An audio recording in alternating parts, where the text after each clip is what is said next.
I was just having this chat with Brian actually yesterday. He had proposed that we record a chat basically trying to answer the question of is it worth getting an MBA now? And he has a particular view on it, and it's a function of his background and his values and experience. I think that's his view. I wonder what yours is. And that's definitely something that Brian and I talked about even before the pandemic, and it was transitioned to the most expensive Zoom of my life. Um, I would look at it kind of since you're a strategy man. I'm not going to Porter's five forces you, but under the prism of three separate frameworks. Because for me, it's not a simple yes or no. I don't know how Brian Huh. answered this. One is the social framework, and by that I mean I'd say the majority of my closest friends now are actually from business school. I saw my best friend from college recently, and I realized I have absolutely nothing in common with him aside from our shared time together. And I mention that because the value of an MBA, if you're going through that experience, presumably if you've worked at a later time in your life where you have a stronger sense of self, I would also say from the ability to transition careers. I don't know if it was the MBA, but the fact that I went from finance to tech, admittedly, it was the same job function sales. Um, and then there's the academic thing, element of, strategy, accounting, and I really enjoyed your class as a testament to the fact that I'm here, but I hate to say this. I've been talking about this with my girlfriend recently. If you think about kind of the 2 years of lost income, if I think about where my career trajectory could have been if I'd stayed in asset management, I kind of shoot myself in the foot a little bit. I mean, my story, as you mentioned, has yet to be finalized and fully written, but it's especially with the world is what it is now. I think it I don't know. Like I'd say my gut saying I don't know if it was worth it. Probably, maybe. Who knows? That's like a half answer. Okay. Yeah, you're being a bit more diplomatic. Brian just flat out said no. Right. And then we had to do the articulation afterwards, but he had a pretty clear sort of sense of how he I feels mean, about I'd probably lean towards no because to kind of contextualize it within PayPal now, I'm an account manager.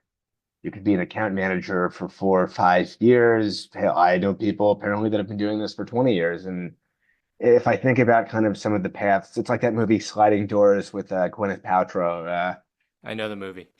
Um, I think so the firm I was at, they just were acquired by a French asset management firm for I think over $1 billion.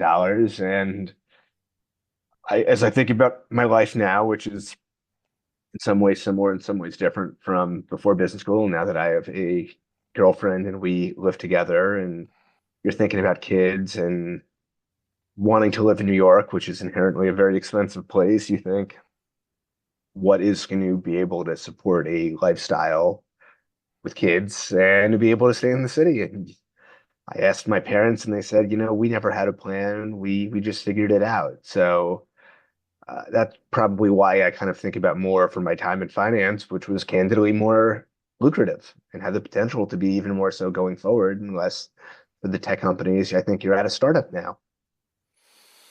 I see. Okay, so but Rob, there's a reason why you left that profession, wasn't at the time. Isn't that true? There was, and we've talked about this. It's something where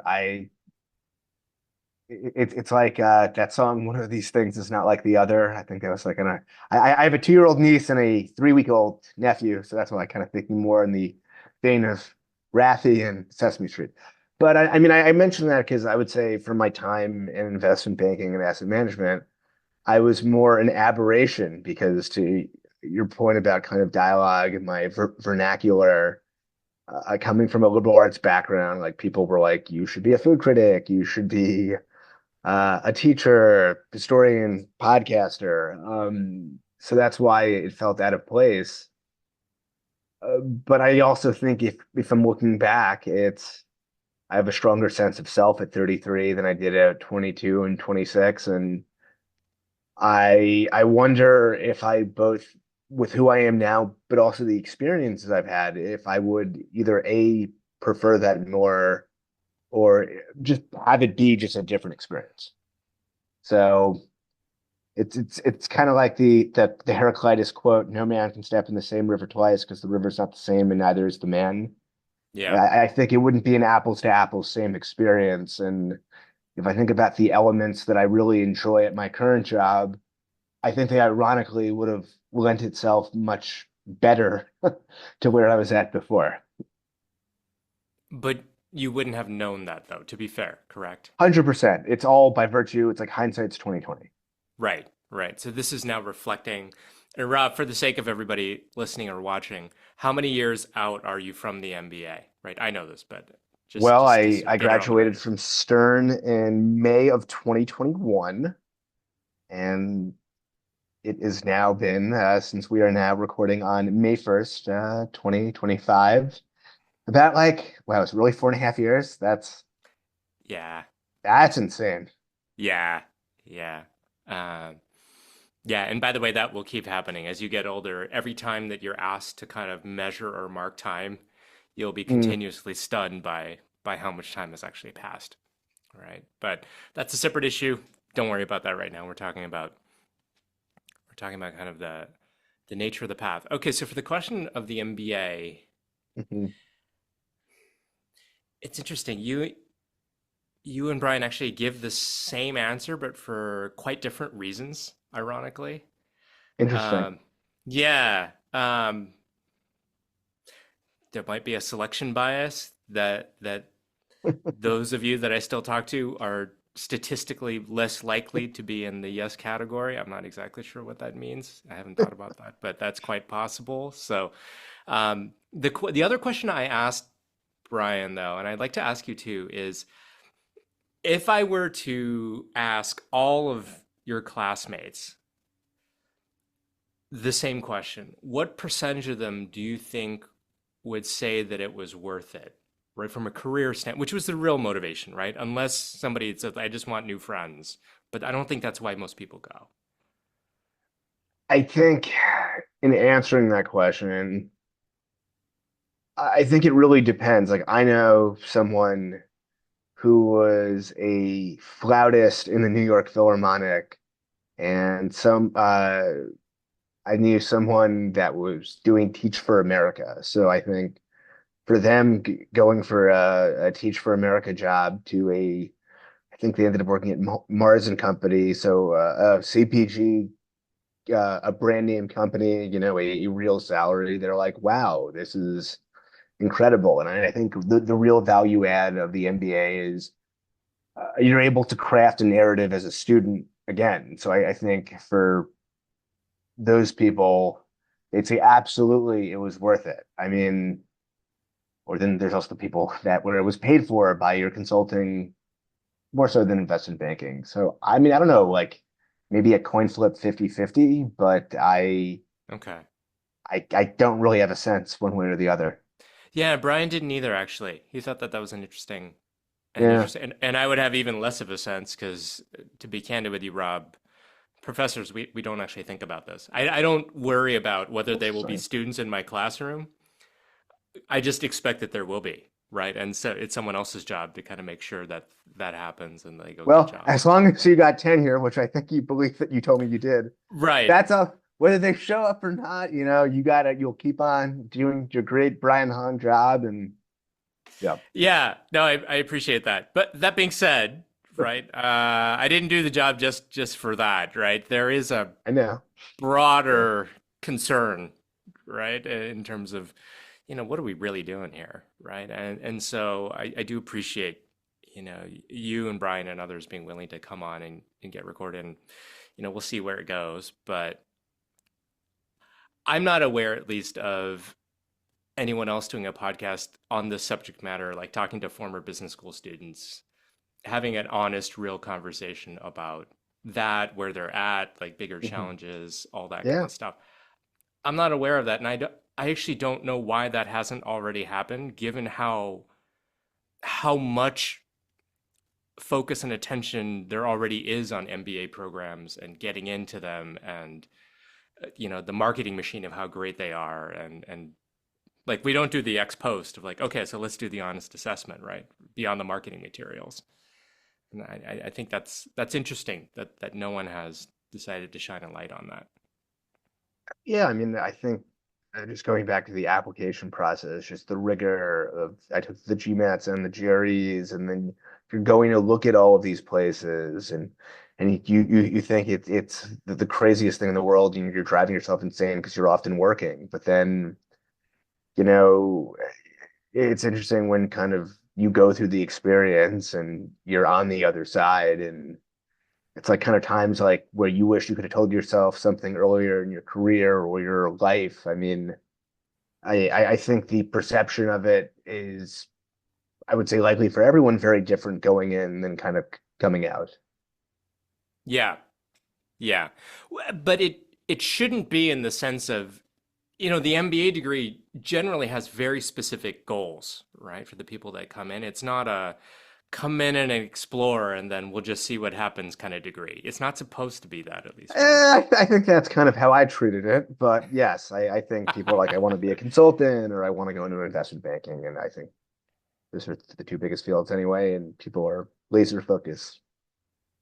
Uh, yeah, the degree does not cater well to, like, if you had come in, that so Brian had said something very similar, right? That he sort of showed up, and it's not very well suited for that, right? Because you're recruiting essentially on day one.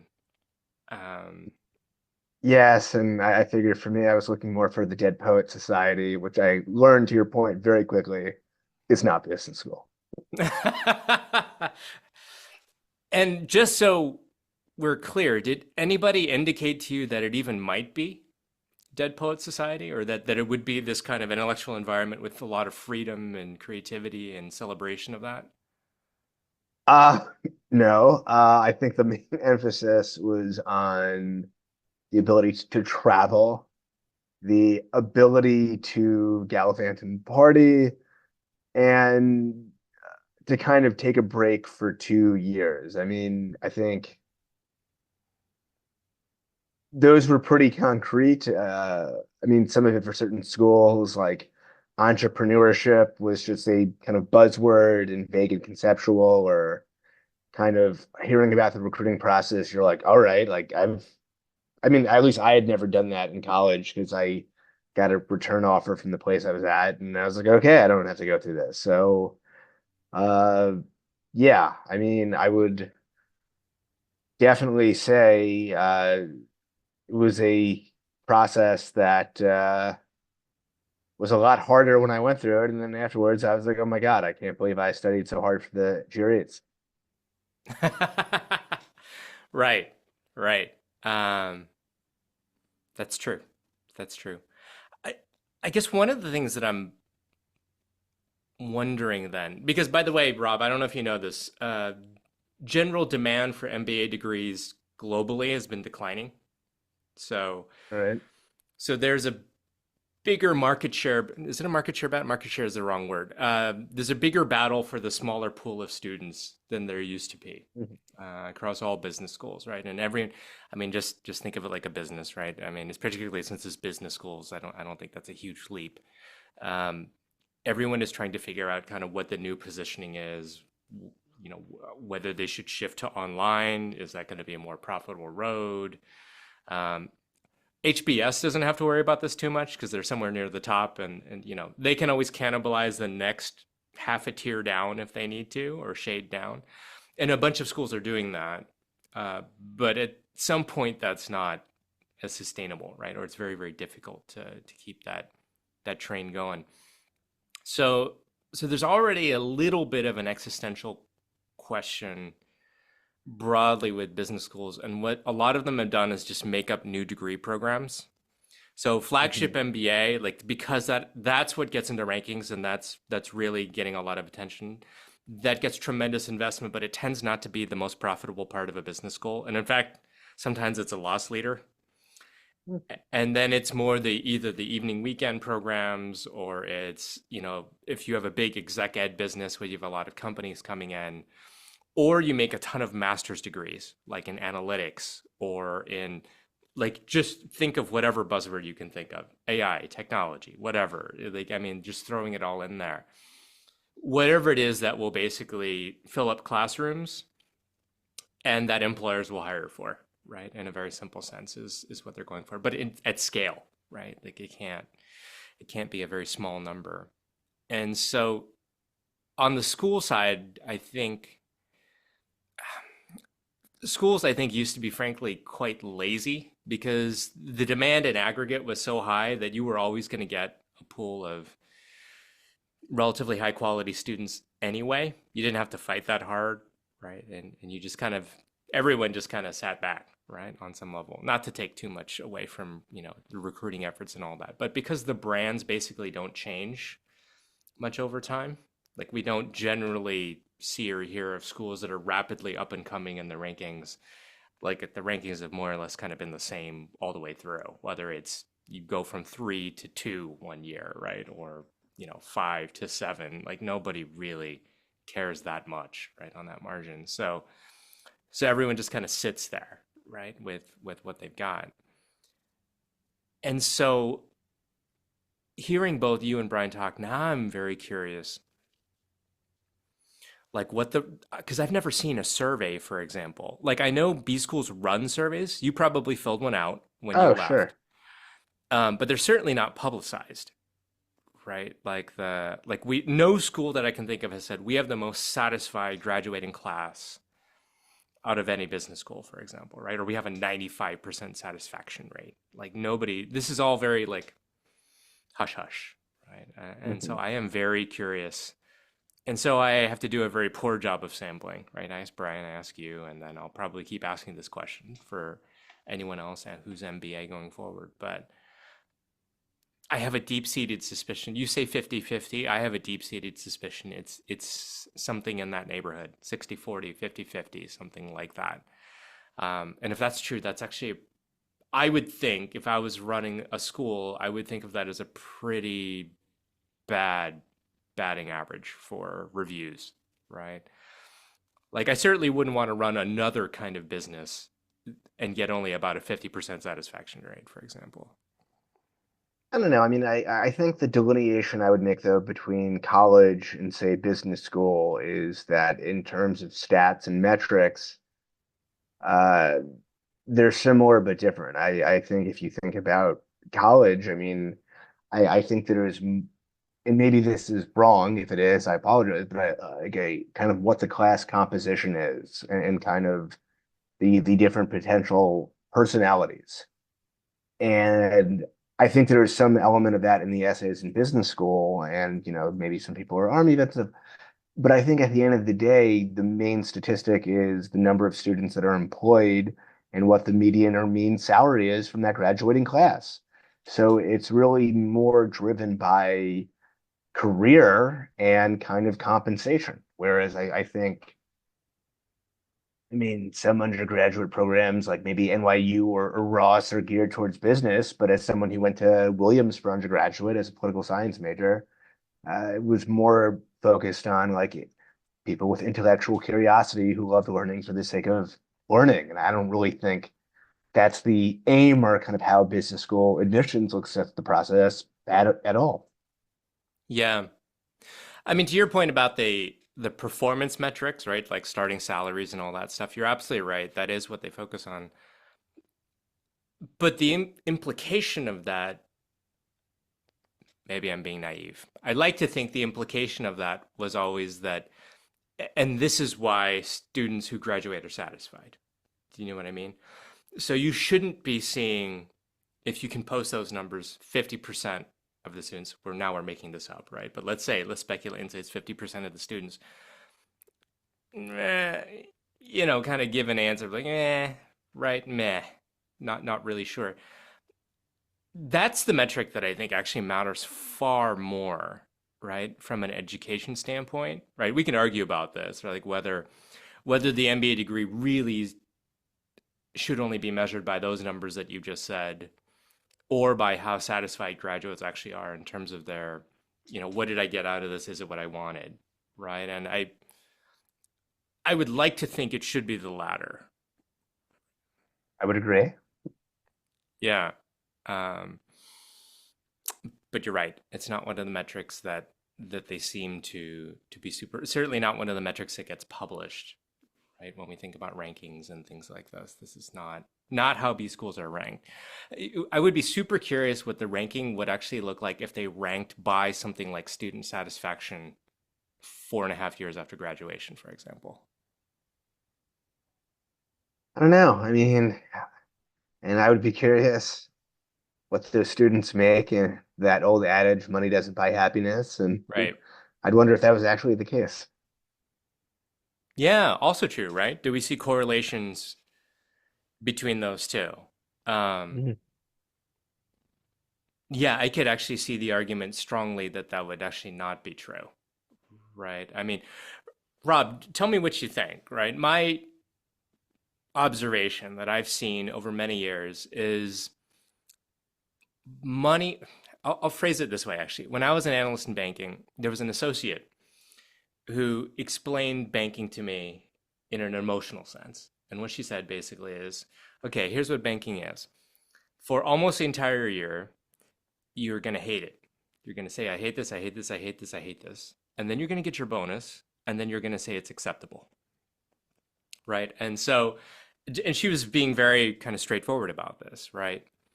Um, so ironically, what that might mean is that, if you're in a profession like that, depending what time of the year that you're filling out such a survey would actually dictate. And most of the months, you're going to say that actually you're not feeling so great, actually. Um, and so I wonder then about, a lot of these high salary careers, what would people actually say if they were being very honest, and how that would rate relative to other jobs, right? If particularly in the MBA space, right, among the different choices that people have. I remember there were ex McKinsey people who would transition over into banking for this no other reason than the logic was, well, I work a ton of hours in McKinsey and I'd rather just get paid more for those hours, right? Sure. So that's one form of optimization, but it's in some sense like a not the happiest way I could think of achieving kind of optimization in some sense, right? Like it wasn't, well, I want to actually be a lot happier. It's more, I'm just going to get paid more for the dues that I'm paying, right? And that's a different road. Rob, on your path, have you found that there's a complex weighing of number of hours I'm willing to work, how much I enjoy the work, how much I get paid? Like, how does the calculus work for you that you've discovered? Yeah, and I would say since as I'm reflecting on kind of my job now and my life, I think to some extent money doesn't buy happiness, but it certainly can make things easier. Yeah, Like for instance, I'm a terrible cleaner, vacuumer, all of that. I'd much rather throw money at someone to clean. I would say the way that I look at the job uh, is there some sense of intellectual fulfillment?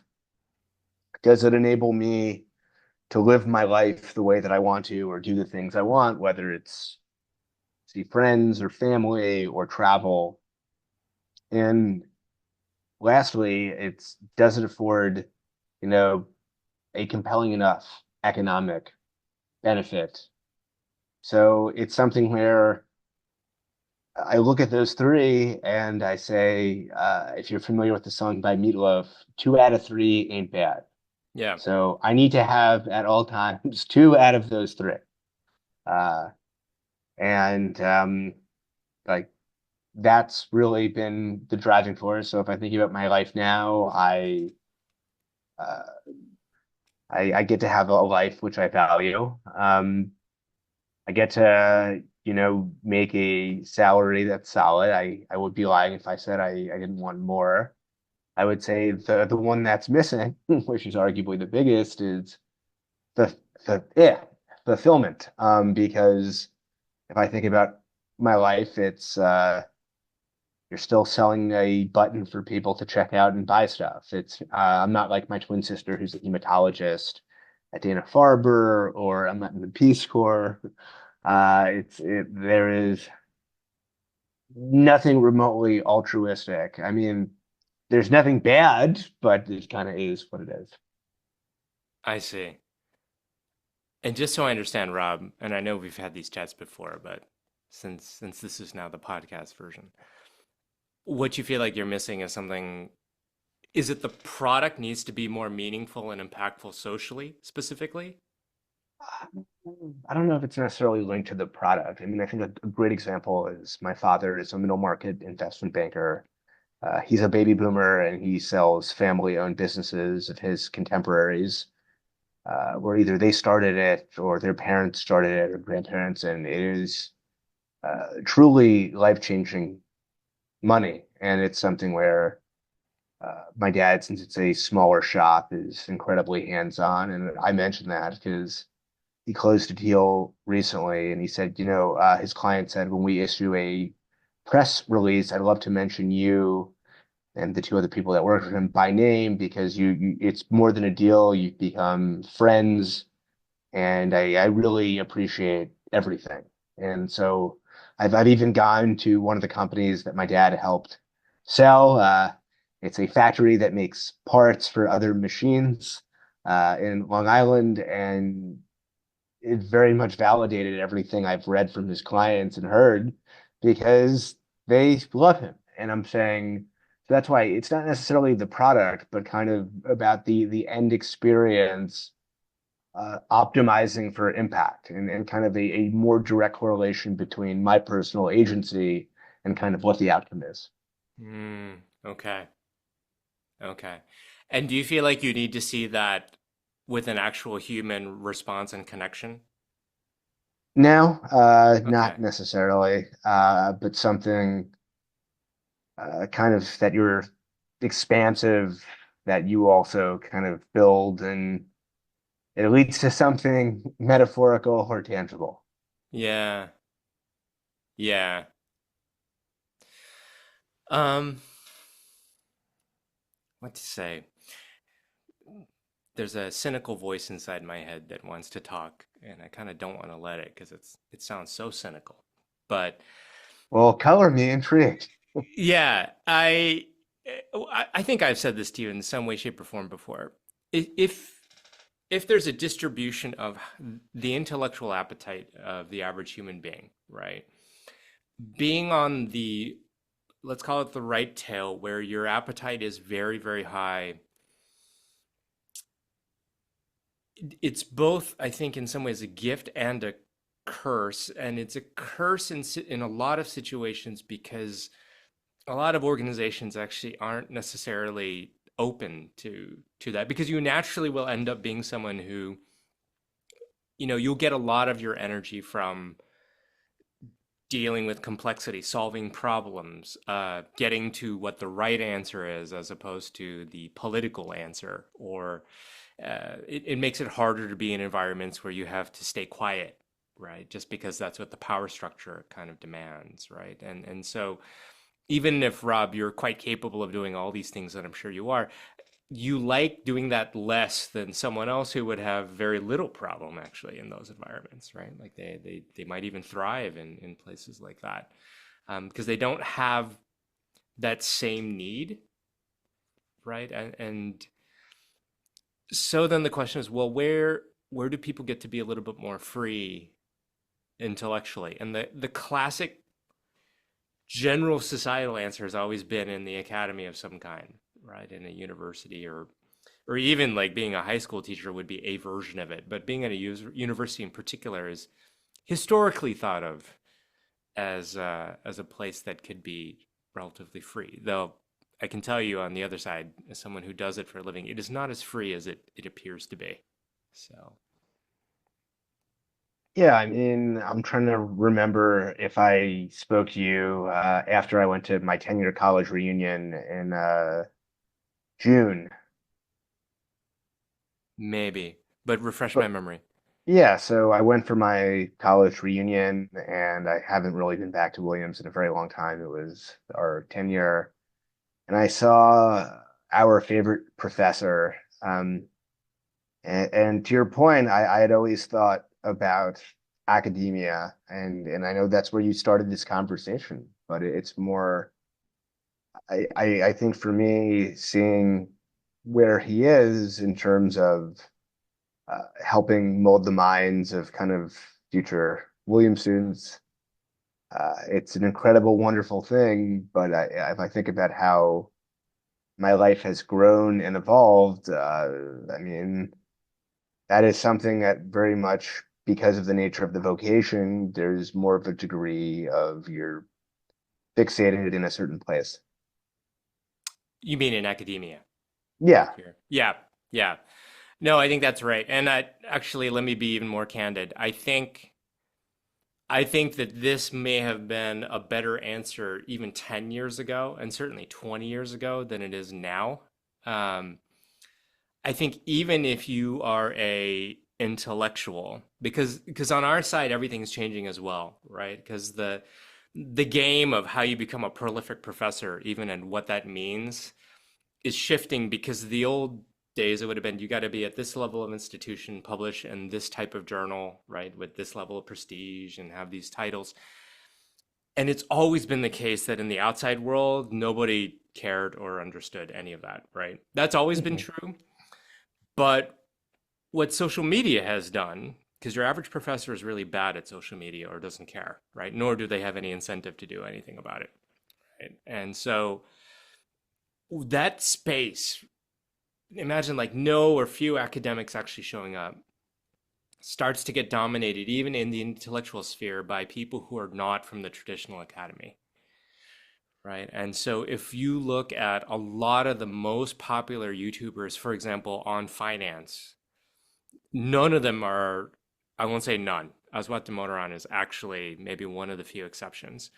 By and large, you don't see anyone from like many top tier schools. Like you'll basically see teaching profs from universities that we wouldn't necessarily consider at the top tier, but like they do a perfectly fine job of running their YouTube channel and just talking about issues that's interesting for large followings, right? And then having thought leadership, kind of like people start asking them like what's your opinion, right? And so intellectual leadership and how you get there and what it means has really changed, I think, a lot. Like someone on the academic side who has done a great job of seeing that trend and jumping on that bandwagon and then riding that really well is Adam Grant, right? So he sort of played the academic game as long as he sort of needed to, and then he switched gears and went kind of full blown onto the other side, right? And he might still do academic stuff now, but that's not really where his biggest impact is, right? It's on all the other stuff that he does.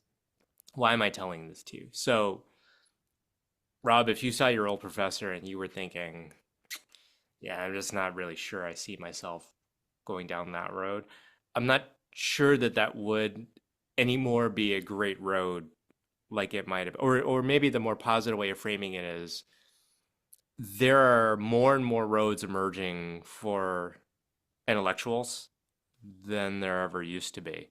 Not the least of which is literally just even like a lot of the popular podcasts that cover intellectual topics aren't run by traditional academics at all, right? They might have someone with a PhD, maybe, but a lot of them just get into it and it turns out that to have a following, you just need to talk about interesting stuff, right?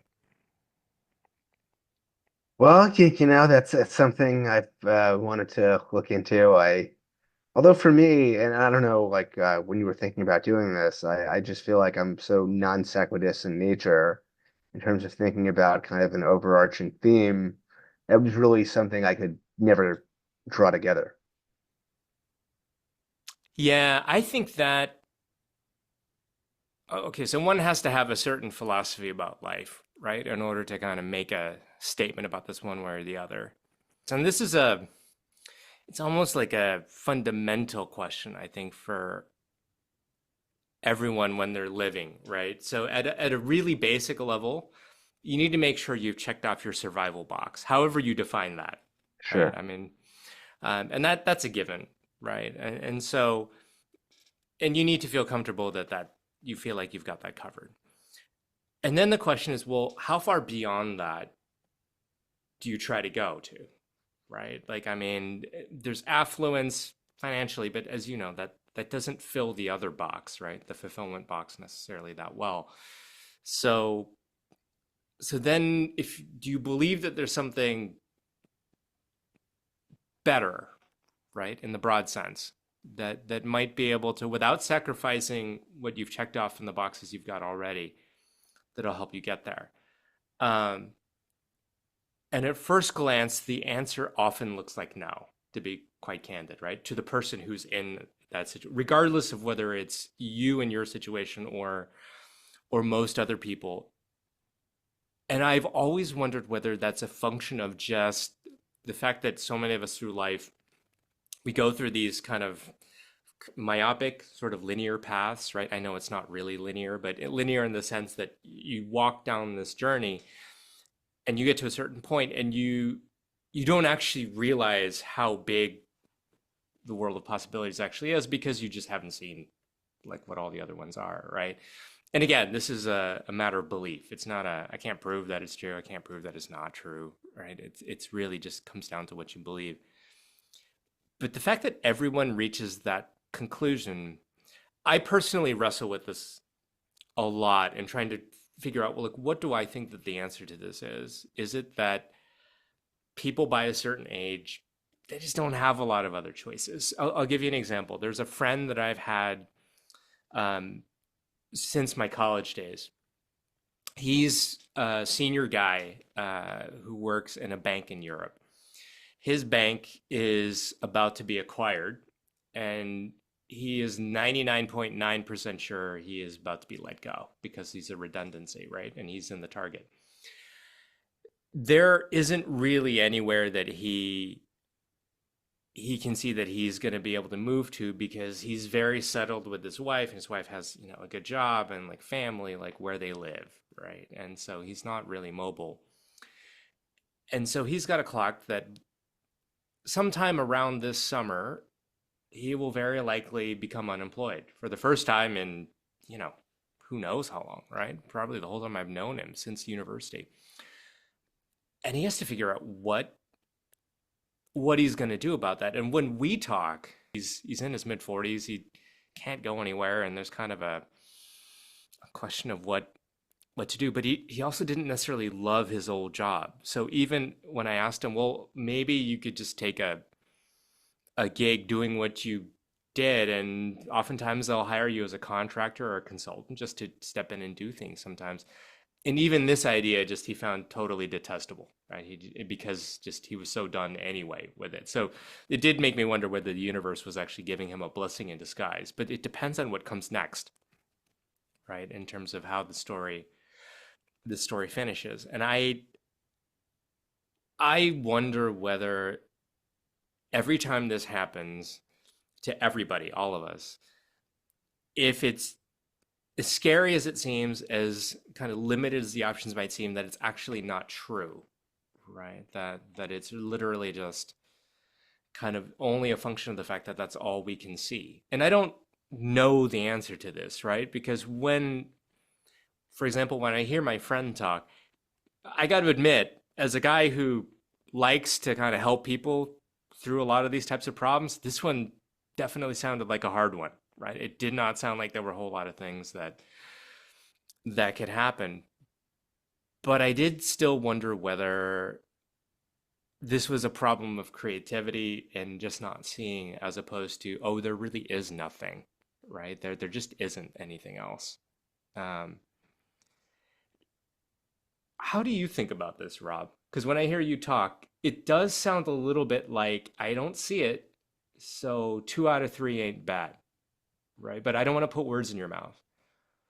Um,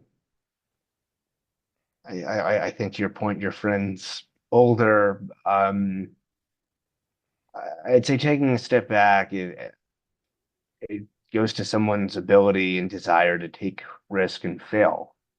Hmm. And I don't even think it's about the grass being greener. It's one of the things I've always thought about was wealth management because I really like people, thinking about planning for their financial future, really building personal relationships, getting to know someone, their family, their priorities. But you think about how a lot of that is structured. You're on an eat what you kill model.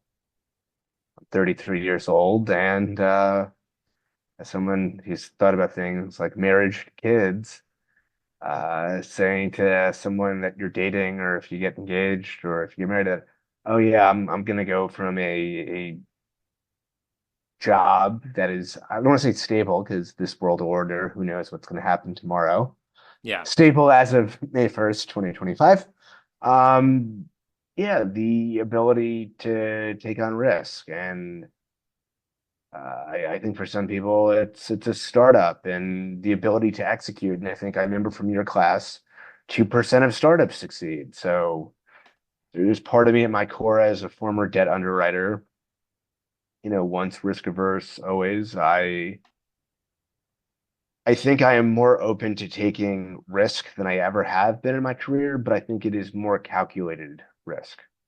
I don't know if that's completely contradictory in that I'm not just gonna throw abandon to the wind, but it's something where for me, if like for instance, if I was talking to a payments company that was like an early stage startup based on what I know now, where I could have more of that agency, that's definitely something that would be of interest to me.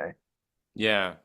But like if someone's like you're 33, join the Peace Corps, I was like considering my career as half finance and half payments. I don't know what's gonna happen after that.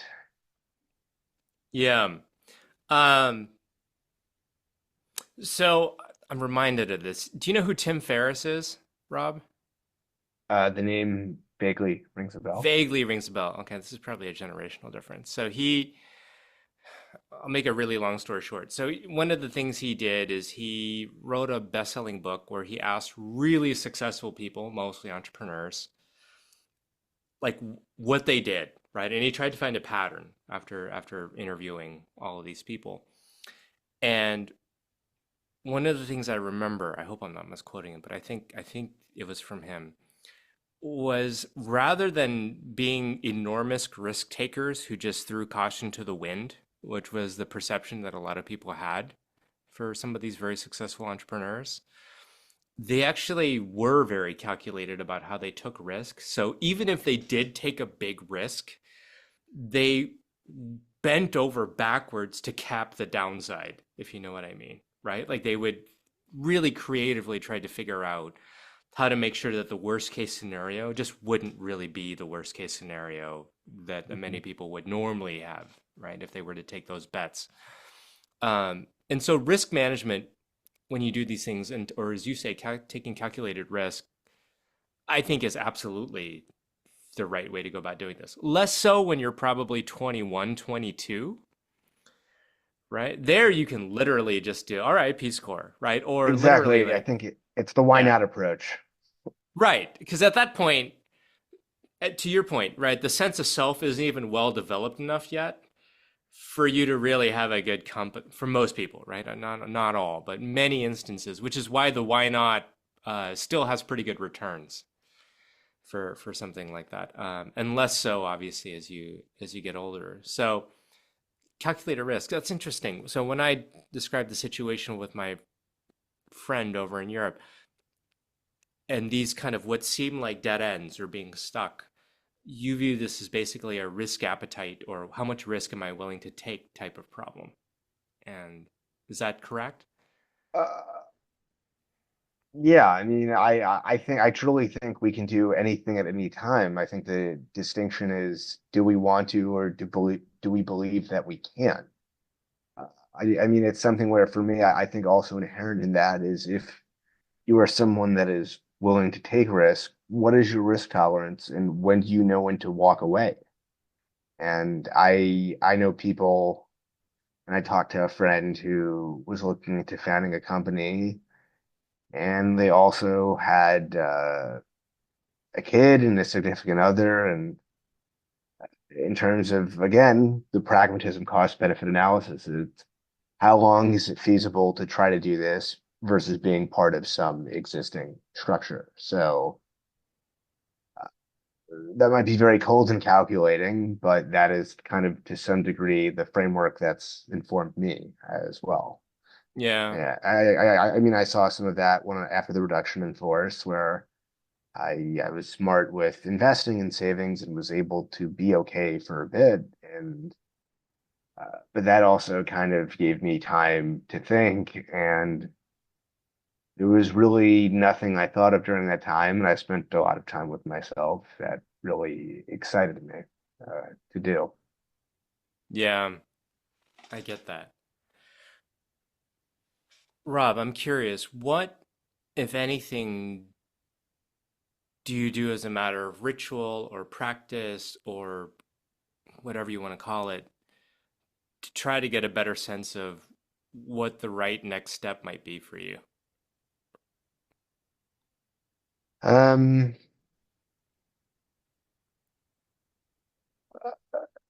I mean, I guess that goes back to the question: it's next step career or just life in general? Because They're related, right? yeah, I mean, I sometimes try to take a step back from my life and say, if I'm 90, do I actually want to be thinking about this? Or do I care that this is the way it is? That doesn't always work, but it sometimes does. And to kind of think about the future state versus the current state.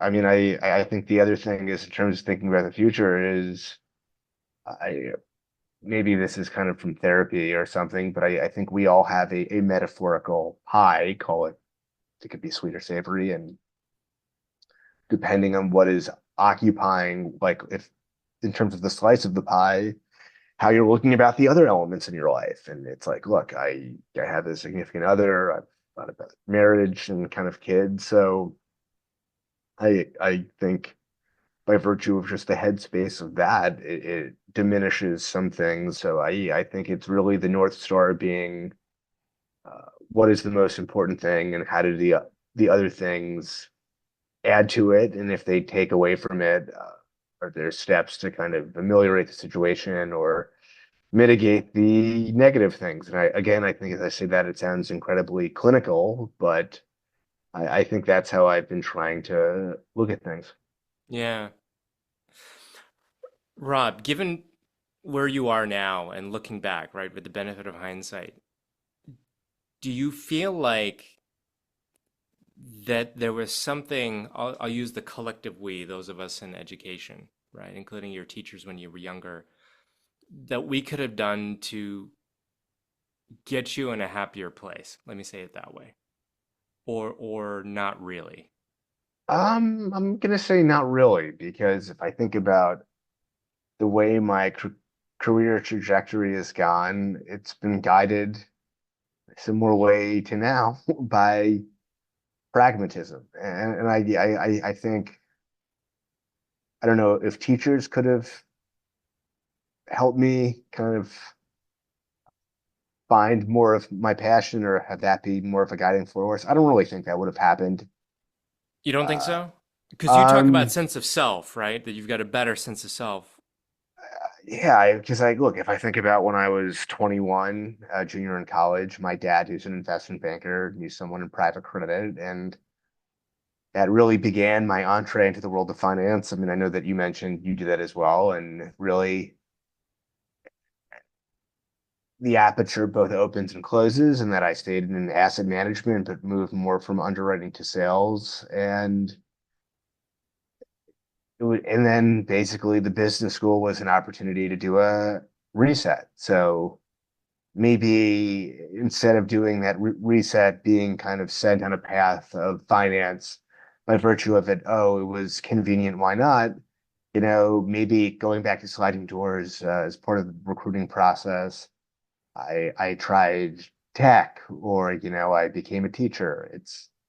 Uh, so I don't know how much of that is coming from the classroom and academia versus just any number of factors that could have contributed to my sense of self and what I thought about kind of the process at the time. Yeah, I guess the only thing that I wonder about, right? And of course, to your point about the sliding doors, we don't know. So this is just a guess, right? Sure. Speculative. If from a much younger age, let's take Rob even at age 10 or 12 or whenever the first time was that somebody actually started to ask you seriously, what do you want to do with your life? But without really being serious, but just the question, right, even gets raised. Um, if there was something more formalized where you were going through some kind of educational process to learn more about yourself, right? And not to say that you would get super far at 12, but just to lay on bricks of a structure, which I mean, we can talk about this too about how much you felt like you actually got. I don't feel like most people get much like from school or certainly not MBA, but Yeah, I mean, I don't know if when you were younger, if you ever wrote letters to yourself for later in life. I think we did that once. I remember So that. we did it when we were, I believe I was 12 or 13, and you got it mailed before you went off to college when you were 18, and you write a letter your freshman year in college, and I think you either got it when you graduated or when you were 25. Hmm. And I mentioned that because in both of those letters, the themes, there was a lot of commonalities, and I said the same thing. Admittedly, at one time I was 13 and one 18, but I think there's a big difference between the two. And so I think we are more tangibly wrestling with our sense of self. I think there's academics along the way, but I think kind of the role that we play with ourself in terms of that self realization becomes maybe not for everyone, but I would say certainly for me, more internalized than kind of being malleable by external forces, academic or otherwise. Yeah.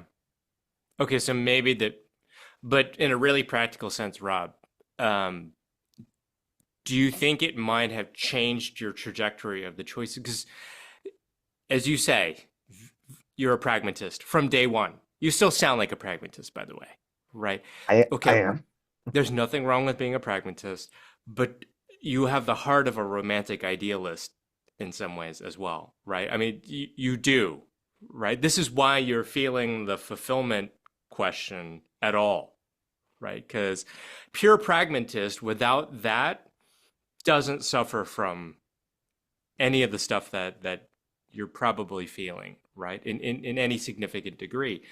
And there's nothing wrong with that, by the way. There's absolutely nothing wrong with this. No matter what the environment might make you feel like, right? Just because it might feel like not perfectly lined up. So I guess I just was curious whether, if we could restructure the entire educational system so that, Rob, every year you have a class. I'm making this up. I don't even know what you're learning in this class, but maybe you're just writing letters to yourself every day. I don't know. Maybe as teachers kind of saying, okay, I see these patterns about you, Rob. And you start to realize, oh, that is a pattern about me. But then you're 16, and then you notice another pattern at 18, and you start to put together some early pieces. And by the time it comes down to, well, do you want to do banking asset management? And I wonder whether the Rob at that point, who's had those classes, would say, actually, I don't think I would, right? And that wouldn't be the pragmatist answer, right? That would be something different. It's just a hypothetical. Do you think it could have gone that way, or are you thinking, nah, I was pretty dead set? Uh, I guess the way I look at it is throughout the entirety of my academic career, I have been focused on the humanities, more qualitative subjects. And I ended my time at Williams with a Bachelor of Arts in Political Science. So I mentioned that because my entire academic career and interests are related to philosophy and literature. I mean, I do know the Fibonacci sequence for math, but more from an intellectual perspective than actually an interest in how the numbers fit together. I mentioned that because I still wound up in finance and your point, I was a pragmatist at 21 or 22. Um, I guess I don't really know what would have motivated me to have acted differently or yeah, I mean, I kind of look back at it and I think I can kind of wonder like that sliding doors. Or, I mean, on Saturday, for instance, it was my dad's 71st birthday. So we went up to my older sister in Larchmont. And she is, my niece is 2 and a 3 week old. And holding this little nugget in my arms was pretty cool and surreal that my sister's like a mom now with 2 kids and hanging out with my niece. And I'd say that was a pretty damn perfect day. It could be worse. And I get the chance to enjoy these moments. Whereas, I think about another friend from Stern who is an investment banker who has a young child who is so miserable. They're going to give notice in a couple of weeks, even though they have nothing lined up, because they will burn out, they will die, they will not be there for the. So I mentioned that as kind of in terms of juxtaposing where I am and kind of with my life and what I can do, and kind of both from a mental health standpoint, maybe not from it's that's kind of the trade-off. Yeah. But Rob, this goes back to looking down versus looking up, right? So if the world only offered you that as your alternative, you are in a great place, man. True. So I guess the question then is that the world, right? Where you thankfully averted that and you've kind of topped out. That would be incredibly depressing. It's difficult to imagine that that's actually true. Do you know what I mean? I'm gonna say no, it's not true, but it's just I mean in terms of getting there, it's like I that's certainly Okay. not clear to me. And I think kind of I think about your friend and admittedly older than me, but if I think about me now, even at 33, it just seems tough to start over Yeah, I and get get that. Let me come at this in a different way because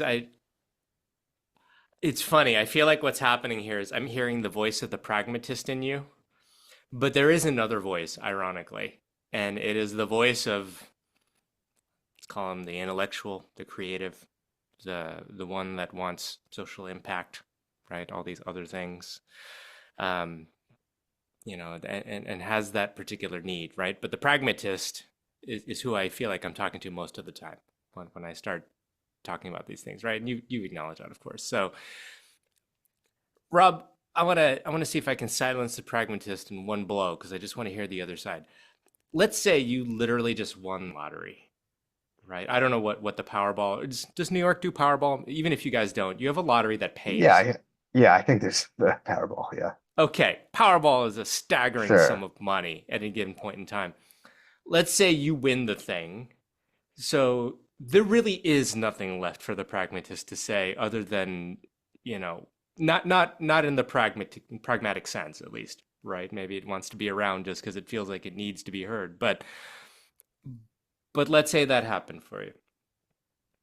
Do you know in that moment what you would want to do? Because you wouldn't have to do anything.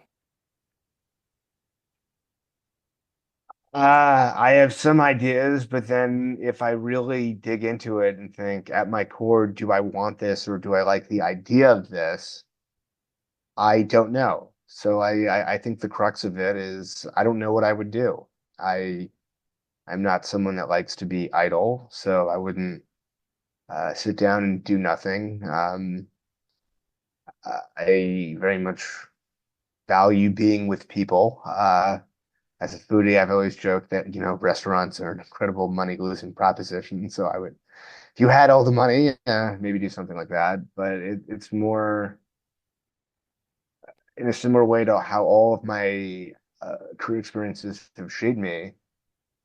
It's more thinking, okay, to one of the things we talked about before teaching, okay, would I really relish that? Or, would I come to hate academia intellectualism and just want to, so Yeah. I don't know. Um, Related to this, Rob, everything that we've been chatting about, knowing what you know now, the opposite of the letter exercise that you told me earlier, what would you tell your younger self now to do to optimize for today?